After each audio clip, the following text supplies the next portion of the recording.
Babajide Ogunsowo joins us now. He's Channels TV's data and information analyst. Thank you for coming on this morning. Thank you, Chamberlain. Well. How did the polls get it wrong? And I mean, even on the day, both mainstream media, social media, almost most of the polls just missed it. Yes, it's interesting, and no matter how much you try and calculate and punch in the numbers, it all doesn't add up. And then you wonder, clearly the numbers in this election and nothing that you calculate just really clearly adds up conventionally on how Hillary lost the election. So it makes us really think that one of the main reasons why we all look forward to an election is to find out if the polls were right. So for me, there are three main reasons why the polls got it wrong. But before that, let's look at why Donald Trump won, where he won, and the third is how he won. So if we start with where he won, yes, there were lots of discussions around those swing states, Florida, North Carolina, Georgia, Ohio. Yes, he won all of those swing states, but was that where he really won? Now let's look at Hillary's formation. Hillary was in the center. She had Barack Obama in front of her leading that campaign. By her right side was her husband, former President Bill Clinton. By her left, she had Bernie Sanders. And behind her, she had Michelle. So looking at Hillary's formation, Obama in front, Bill by her right side, Bernie Sanders by her left, Michelle at her back, she still lost. So you should ask the question, what happened to all the acceptance, popularity, and votes that Bill Clinton had? Are all those people that voted for him dead? The answer is no. What happened to all those that voted for Barack? Are all of them dead? No. What happened to all those that wanted to vote for Bernie? They are all still alive. So it makes you clearly understand that despite all the brand love that Barack, Bill, Michelle, and even Hillary has, it wasn't sufficient for her to win. But did she perform well enough as Barack Obama did in the last election? Some say she didn't. Even if she didn't, but she had all that support. So it clearly lets you know that the American voters have a short memory. Now, you will ask, why do they have a short memory? And it's because they have highly volatile moods at this moment. Now, why do they have highly volatile moods? It's something that a popular professor of psychology and behavioral economics I talk about, Professor Dan Ariely. He says in most times, people often act irrationally. So these elections were one of those things that we saw a lot of irrational behavior. So even though a lot of people felt or feel that Donald Trump won those elections in those swing states, that's not really what happened. What he did was he understood the irrational behavior of a lot of voters and he won that election in their minds. So this election wasn't won in those swing states this time around. Those swing states only counted. But when it comes to where was the elections really won, it was won in the minds of the people. And the minds clearly shows what Donald had done. How do you mean? Because, I mean, the polls have predicted that Clinton was going to win the electoral college votes, but she didn't. How is it their minds? Okay, so it makes us move into the second question on how we won it. There was a poll that was conducted by a legal firm called Avo, and a second poll was conducted by another firm called Blow and Artnet. Now, these polls had nothing to do with elections. These polls surveyed adult men, and the survey was asking them in simple terms, how many of you are cheated on your wives? Now, in that survey, only 2 out of 10 American adults that were married, only 2 out of 10, 20% said they are cheated on their wives. Now, that's the fact, but is that the truth? So there are some certain polls that would always present the facts to you, and the facts are right.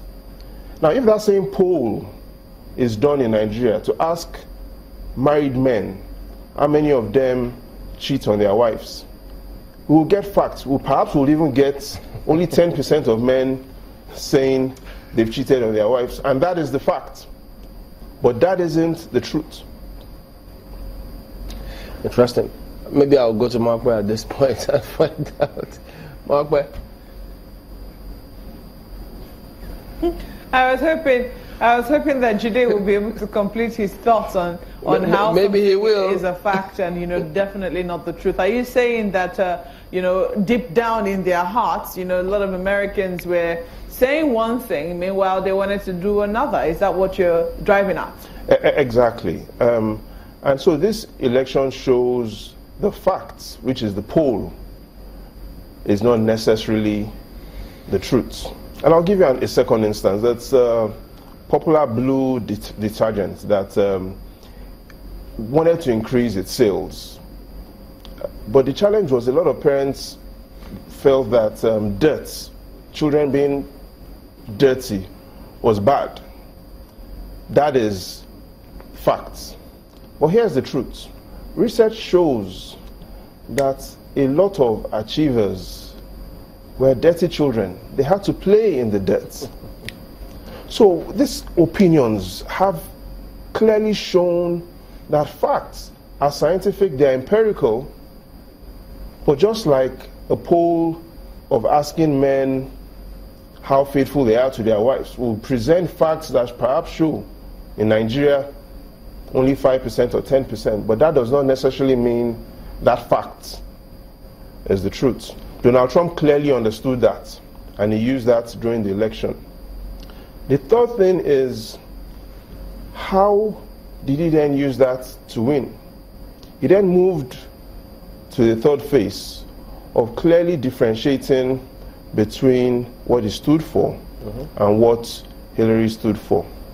Now, from Hillary's slogan, "Stronger Together," it showed that she was attempting to be again an inclusive president, stronger together. But Americans seem to be tired of an international president, from Syria to Turkey, from Turkey to Iraq, from Iraq to Iran, from Iran to Afghanistan, from Afghanistan to Pakistan, then to Palestine, and then to Israel. That is the role of an international president. Trump campaigned as an American president, so his slogan was clear: "Make America Great Again."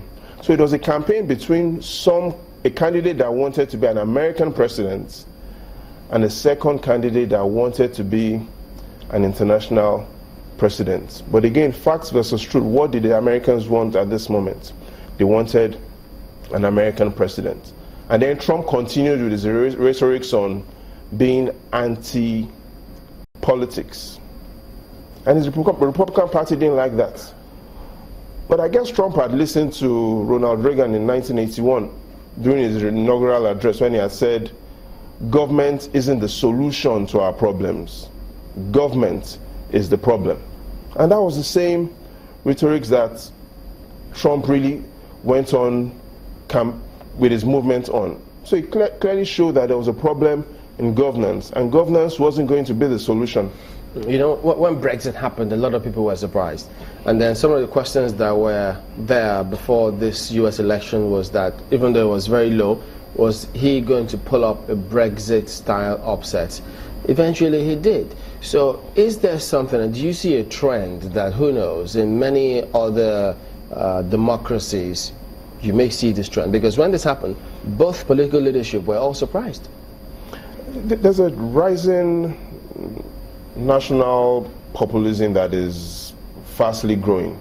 So it's a trend, and it allows us to see that the way a lot of events are happening globally aren't really correlated to how we are measuring it. And so you see there seems to be a rise in national populism among people. And it's because a lot of the indicators government officials focus on don't thoroughly reflect the needs of the people. I'll give an instance. Today, when we want to look at the performance of the Nigerian economy, what word is on the lips of most public officials? GDP. The challenge with GDP is GDP assumes that if the pie gets bigger, then everybody gets more share of the pie. So in simple terms, GDP, which is the major indicator that government uses to track progress, focuses largely on production. It doesn't focus on the well-being of the people. It makes an assumption that if we are producing more as a nation, it implies that because we produce more people have more in their pockets. But that's not necessarily correct. So we could be producing more. However, income inequality keeps rising. We could be producing more, yet even much more people get poorer. And I'll give an instance. For instance, some 2 weeks back, a lot of the news, even up to before the elections, was on external borrowing plans. So let's look at external borrowing in 2002. External borrowing increased by 24% as compared to what it was in 2001. And GDP increased by 14%. And then 10 years down the line, we wanted to work that same magic. 2013, we increased external borrowing by 34%. GDP only increased by 5%. If I could bring this in, pardon me, because we're looking at the time here. One key lesson that we've seen here is that in spite of all the rhetorics, the campaign rhetorics, at the end of the day, they were able to put those differences aside. We've seen the commentary from the president and the president-elect, how the presidency, the vice presidency, bigger than anyone, they have to work together to ensure a smooth transition. How do we integrate that into our system? Attitude, that's the word. Attitude. We need to develop the right political attitude. And then we also need to understand two other things. The first is the power still lies with the people. And the second thing is facts are not necessarily the truth. That's a good one and a good place to anchor. But then hopefully, who knows if you see this kind of scenario in any part of Africa, such that there's that kind of surprise. But thank you for coming in this morning. Jide Ogunsawo is our data and information analyst. And that's where we draw the curtains today on the program for the week as well. Well, thank you for watching. I'm Chamberlain Uso. Thank you. I'm Maupe Ogun.